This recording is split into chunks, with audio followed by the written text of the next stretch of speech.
Hi అండి, నమస్తే. Welcome back to cute jelly channel. ఈరోజు మనం రెస్టారెంట్ టేస్ట్తో పాలక్ పన్నీర్ అనేది చేయబోతున్నాము. చాలా ఈజీ వేలో చిన్న చిన్న టిప్స్ ఫాలో అయ్యి చేసినట్లయితే మనం ఇంట్లో చేసుకున్నా కూడా రెస్టారెంట్ టేస్ట్కి ఏమాత్రం తీసిపోదు. ఆ టేస్ట్ కానీ అపియరెన్స్ కానీ యాజ్ టీజ్ మనం రెస్టారెంట్ స్టైల్లోనే ఉంటుంది.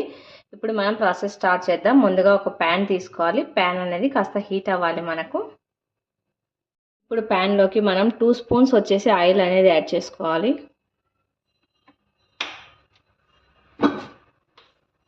ఆయిల్ యాడ్ చేసుకున్న తర్వాత మనకు ఆయిల్ అనేది చక్కగా హీట్ అయిపోవాలి. ఇప్పుడు ఆయిల్ హీట్ అయిన తర్వాత ఇందులోకి ఒక 5-6 లవంగాలు, 1 ఇంచు చిన్న చెక్క దాల్చిన చెక్క ముక్కని యాడ్ చేసుకోవాలి.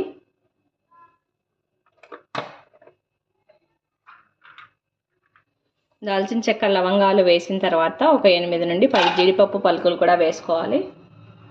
వీటితో పాటు ఒక 5 పచ్చిమిర్చిని ఈ విధంగా చిన్న చిన్న పీసెస్గా కట్ చేసి యాడ్ చేసుకోవాలి. అదేవిధంగా ఒక 2 మీడియం సైజు ఉల్లిపాయని ఈ విధంగా కట్ చేసి యాడ్ చేసుకోవాలి. ఉల్లిపాయను కూడా వేసిన తర్వాత మనం చక్కగా ఒకసారి మిక్స్ చేసుకోవాలి. వీటన్నింటిని ఇలా ఆయిల్లో ఫ్రై చేసుకోవడం వల్ల మనకు పచ్చి వాసన అనేది లేకుండా కమ్మటి రుచితో వస్తుంది.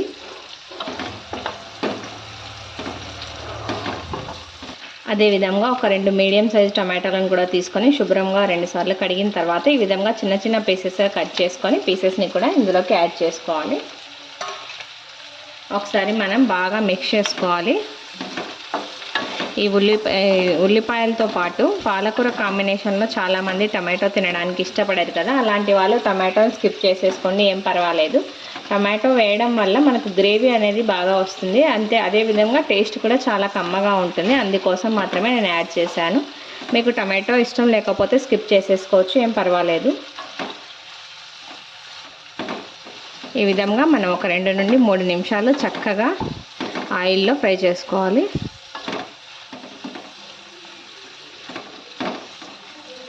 ఈ విధంగా కాస్త మనకి ఉల్లిపాయ టొమాటో అనేది మెత్తబడిన తర్వాత ఇందులోకి నేనైతే ఇక్కడ 2 కట్టలు పాలకూర తీసుకొని శుభ్రంగా వాష్ చేశాను. ఈ వాష్ చేసుకున్న పాలకూరని మనం యాడ్ చేసుకోవాలి.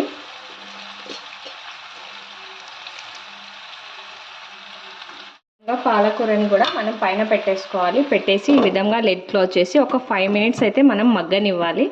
మనకి ఆనియన్ టొమాటోతో పాటు చక్కగా పాలకూర కూడా ఇందులోనే మనకి మగ్గిపోతుంది అనమాట. ఆ విధంగా మగ్గడం వల్ల మనకి ఎలాంటి పోషకాలు అనేవి ఇందులోంచి పాలకూరలోంచి బయటకు వెళ్ళిపోవు. చాలామంది పాలకూరని వీటితో కాంబినేషన్లో వేయకుండా హాట్ వాటర్లో వేసి కాస్త ఉడికించి ఆ నీటిని పారేస్తూ ఉంటారు. అలా ఉడికించి పారేసినట్లయితే మనకు అందులోనే పోషకాలు అన్నీ వెళ్ళిపోతాయి, మనం తిన్న యూజ్ ఉండదు కదా. అందుకోసం ఈ విధంగా పైన పెట్టి మూత పెట్టేసినట్లయితే చక్కగా మనకు బాగా మగ్గిపోతుంది అనమాట పాలకూర. ఈ విధంగా మనం 5 మినిట్స్ ఇలాగే మగ్గనివ్వాలి. ఈ విధంగా ఒక 5 మినిట్స్ మగ్గనించిన తర్వాత మనం లిడ్ ఓపెన్ చేసి చెక్ చేసుకుందాం.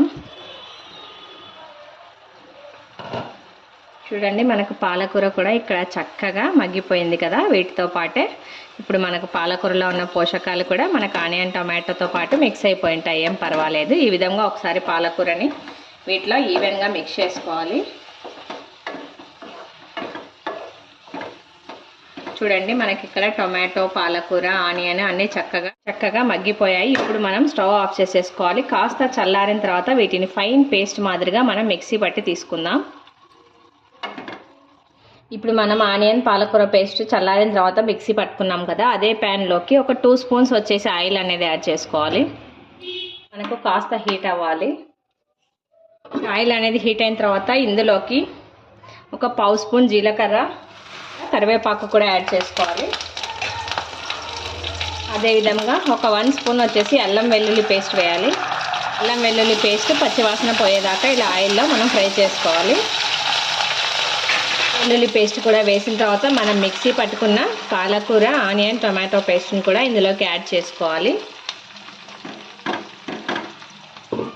ఇప్పుడు ఈ పేస్ట్ వేసిన తర్వాత ఇందులోకి ఒక 1/2 స్పూన్ వచ్చేసి పసుపు, రుచికి సరిపడా ఉప్పు, ఒక 1 స్పూన్ వచ్చేసి కారం అనేది యాడ్ చేసుకోవాలి. ఈ విధంగా ఉప్పు, పసుపు, కారం కూడా వేసి ఈ పేస్ట్లో చక్కగా మిక్స్ చేసుకోవాలి మనం.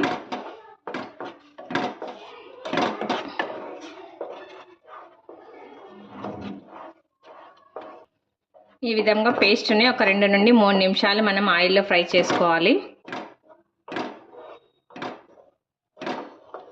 మన గ్రేవీ కన్సిస్టెన్సీకి సరిపడా వాటర్ అనేది యాడ్ చేసుకోవాలి. నేనైతే ఇక్కడ ఒక 1/2 కప్పు దాకా వాటర్ అనేది యాడ్ చేస్తున్నాను.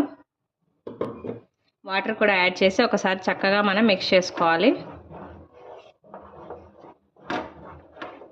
వాటర్ కూడా వేసి మిక్స్ చేసుకున్న తర్వాత ఇందులోకి ఒక 1/2 స్పూన్ వచ్చేసి గరం మసాలా, అదేవిధంగా ఒక 1/2 స్పూన్ వచ్చేసి ధనియా పౌడర్ అనేది యాడ్ చేసుకోవాలి. గరం మసాలా, ధనియా పౌడర్ కూడా వేసి ఒకసారి బాగా మనం మిక్స్ చేసుకోవాలి.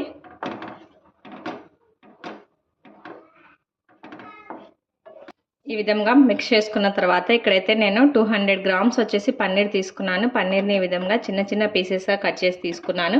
పన్నీర్ని మీ ఇష్టం వచ్చిన సైజులో, మీకు కావాల్సిన సైజులో కట్ చేసుకోండి.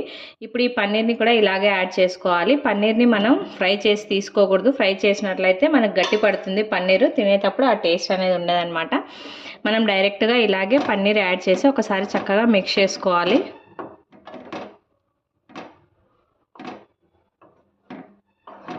దీన్ని కూడా మిక్స్ చేసిన తర్వాత లిడ్ క్లోజ్ చేసి ఒక 5 నుండి 10 నిమిషాల దాకా మనం చక్కగా ఉడికించుకోవాలి.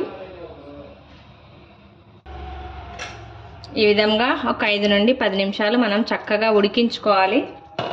ఉడికించుకునేసరికి చూడండి మనకు పైన ఇలా ఆయిల్ తేలుతూ వస్తుంది. ఇప్పుడు మనకు కరెక్ట్గా కుక్ అయిందని అర్థం. విధంగా మనకు చక్కగా ఆయిల్ అనేది పైన తేలిన తర్వాత ఇందులోకి ఫైనల్గా మనం 1 స్పూన్ వచ్చేసి ఫ్రెష్ క్రీమ్ అనేది యాడ్ చేసుకోవాలి. ఫ్రెష్ క్రీమ్ వేసి చక్కగా మనం అంతటికి బాగా మిక్స్ చేసుకోవాలి. ఈ విధంగా లాస్ట్ అండ్ స్టేజ్లో మనం ఫ్రెష్ క్రీమ్ యాడ్ చేసుకోవడం వల్ల మనకి యాజ్ ఇట్ ఈజ్ రెస్టారెంట్ టేస్ట్తో ఉంటుంది, మంచి ఫ్లేవర్తో కూడా ఉంటుంది. చక్కగా ఈ విధంగా ఒకసారి మిక్స్ చేసుకొని మనం స్టవ్ ఆఫ్ చేసేసుకోవాలి. అంతే అండి, చాలా సింపుల్ ప్రాసెస్. మనకు రెస్టారెంట్ స్టైల్లో పాలక్ పన్నీర్ అనేది రెడీ అయిపోయింది. చాలా సింపుల్ ప్రాసెస్, తప్పకుండా అందరూ ట్రై చేయండి. ఈ రెసిపీ కనుక మీకు నచ్చినట్లయితే లైక్ చేయండి, షేర్ చేయండి, తప్పకుండా అందరూ సబ్స్క్రైబ్ చేయండి. For watching.